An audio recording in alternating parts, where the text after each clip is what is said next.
श्री वल्लभाधीश की जय। श्री गुसाई जी परम दयाल की जय। श्याम सुंदर श्री यमुने महाराणी की जय। श्री हरिराय महाप्रभु की जय। ગોકુલ નાથ કી જય। આપણે 84 વૈષ્ણવની વાર્તાનું રસપાન કરીએ છીએ, તેમાં આપણે વાર્તા 10મી આવી છે, હરિવંશ પાઠક। શ્રી આચાર્યજીના સેવક હરિવંશ પાઠક સારસ્વત બ્રાહ્મણ કાશીના તેમની વાર્તાનો ભાવ। તે લીલામાં ગતિ ઉતાલિકા વિશાખાજીની સખી છે। સઘળી સેવા સામગ્રી તત્કાલ સિદ્ધ કરે છે। એમની ચાલ અને એમની ક્રિયા ઉતાવળી છે, માટે વિશાખાજી એમના ઉપર બહુ પ્રસન્ન રહેતા। હરિવંશ પાઠક પહેલાં ગણેશના ઉપાસક હતા। જ્યારે આચાર્યજીએ પત્રાવલંબન ગ્રંથ કાશીમાં કર્યો અને પંડિતોને જીત્યા, ત્યારે હરિવંશ પાઠકના મનમાં આવ્યું કે હું પણ આચાર્યજી મહાપ્રભુજીના દર્શન કરી આવું। પછી દર્શન માટે આવ્યા ત્યારે વિપ્રૂપ રૂપ જોઈને મનમાં આવ્યું કે એ પણ બ્રાહ્મણ છે, અમે પણ બ્રાહ્મણ છીએ। એ પંડિત છે, તેથી મારે એમનાથી શું કામ છે? મને ગણેશના દર્શનમાં ઢીલ થાય તે ઠીક નથી, એમ વિચારથી દૂરથી જોઈને પાછા ફર્યા અને ઘરમાં આવી ગણેશની પૂજાના કામમાં લાગી ગયા। પણ દ્વાર ઉપર જ ઠોકર વાગી, તેથી પડી ગયા અને મૂર્છા આવી ગઈ। ત્યારે ગણેશ સ્વપ્નમાં હરિવંશ પાઠકને કહે, તું આચાર્યજીના દર્શન કર્યા વિના મારી પાસે આવતો હતો, તેથી હું તારું મુખ નહીં જોઉં। તે આચાર્યજીનો અપરાધ કર્યો છે। આચાર્યજી તો પૂર્ણ પુરુષોત્તમ છે, તેમની પાસે અપરાધ ક્ષમા કરાવી મારી પાસે આવજે। ત્યારે હરિવંશ પાઠકને શરીરની શુદ્ધ આવી, એટલે શ્રી આચાર્યજી મહાપ્રભુજી પાસે આવી દંડવત કરી વિનંતી કરી, મહારાજ, આ પૂર્ણ પુરુષોત્તમ છે એ મેં જાણ્યું, તમે પણ બ્રાહ્મણ છો, શરણે આવવાનું, હવે મારો અપરાધ ક્ષમા કરી મને શરણે લો। ત્યારે આચાર્યજી કહે, કેમ, અમે પણ બ્રાહ્મણ છીએ, તમે પણ બ્રાહ્મણ છો, શરણે આવવાનું કેમ કહો છો? ત્યારે હરિવંશ પાઠકે કહ્યું, મહારાજ, અમે તો અજ્ઞાની જીવ છે, સંસાર સમુદ્રમાં પડ્યા છીએ, આપના સ્વરૂપને અમે શું જાણીએ? અમે તો ગણેશના ઉપાસક છીએ, તે ગણેશ પણ આપના અપરાધથી ડરે છે, તેથી મને આપની પાસે મોકલ્યો છે। અપરાધ ક્ષમા કરાવીને આવો, એટલે હું અહીંયા આવ્યો છું। અમારાથી મોટા આપ છો, હવે મને તમે શરણે લો।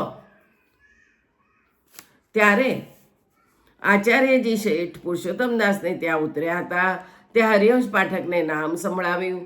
ત્યારે હરિવંશ પાઠકે વિનંતી કરી, મહારાજ, ઘરમાં સ્ત્રી છે, એક બેટો છે, એક બેટી છે, તેનો અંગીકાર કરો। ત્યારે આચાર્યજીએ કહ્યું, તું ભગવત સ્વરૂપ કોઈ જગ્યાએથી લાવ, પછી તારે ઘેર પધારી બધાને નામ નિવેદન કરાવી શ્રી ઠાકોરજી પધરાવી દઈશ, તેમની તમે સેવા કરજો, બીજાની સેવા ન કરતા। ત્યારે હરિવંશ પાઠકે કહ્યું, મહારાજ, પુરુષોત્તમ મળ્યા પછી એવો કોણ અભાગી છે કે બીજા દેવતાની પાછળ ભટકાય?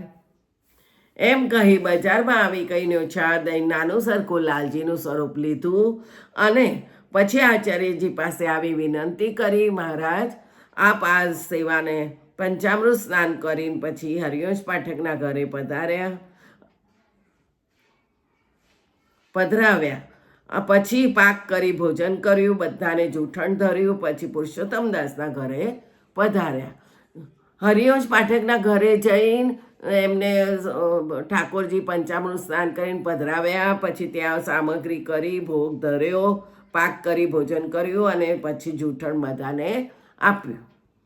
પૃથ્વી પરિક્રમા માટે જ્યારે પધાર્યા ત્યારે હરિવંશ પાઠકને કહે કે સંદેહ હોય તો શેઠ પુરુષોત્તમદાસને પૂછી લેજો। તે હરિવંશ પાઠક સેવા સારી રીતથી કરતા, તેથી ઠાકોરજી સાનુભવ જણાવવા લાગ્યા। હરિવંશ પાઠક પટના વ્યવહાર માટે ગયા હતા। તેમને પટનાના હાકેમથી બહુ મેળ હતો। હાકેમ પોતાના મનમાં જાણે એ કંઈ માગે તો હું એમને દઉં, તેથી એક દિવસે હાકેમે કહ્યું કે હું તમારા પર ઘણો પ્રસન્ન છું, તમે કંઈક માગો ત્યારે હું દઉં। ત્યારે હરિવંશ પાઠકે કહ્યું, કોઈ દિવસ કંઈ કામ પડશે તો કહીશ। એમ કરતાં ડોલના ઉત્સવના દિવસો નજીક આવ્યા। ત્યારે શ્રી ઠાકોરજી હરિવંશ પાઠકને જણાવ્યું કે તું ડોલ મને નહીં ઝુલાવે? ત્યારે હરિવંશ પાઠકે મનમાં વિચાર્યું કે હવે શું કરીએ? દિવસ થોડા રહ્યા, ચાલીએ તો ન પહોંચાય. ત્યારે તે હાકેમ પાસે ગયા અને કહ્યું, કંઈ માગું છું, મને આપવું જોઈએ. ત્યારે તે હાકેમે કહ્યું, જે જોઈએ તે માગો.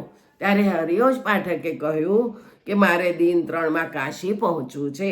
એટલે તે હાકેમે ઘોડા અને મનુષ્ય સાથે આપ્યા. તે મુકામે ઘોડાની ખેપ ઉપર જાય, ઘોડા મનુષ્ય બદલાતા જાય એમ કરતા બીજા દિવસે કાશી પહોંચ્યા.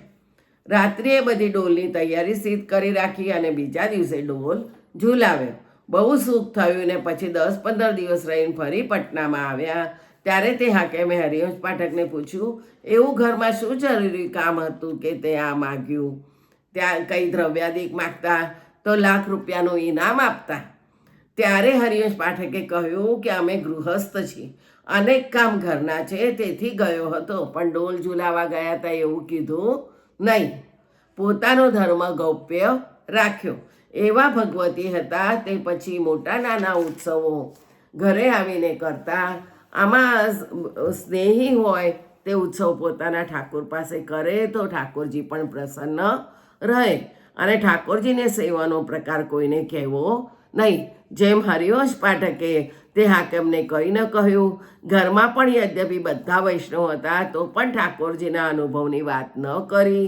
અને હરિવંશ પાઠક શ્રી આચાર્યજીના આવા કૃપાપાત્ર ભગવતી હતા. વાર્તા 11મી કાલે જોઈશું. ગોવિંદાસ ભલ્લા. જય જય શ્રી ગોખલેશ.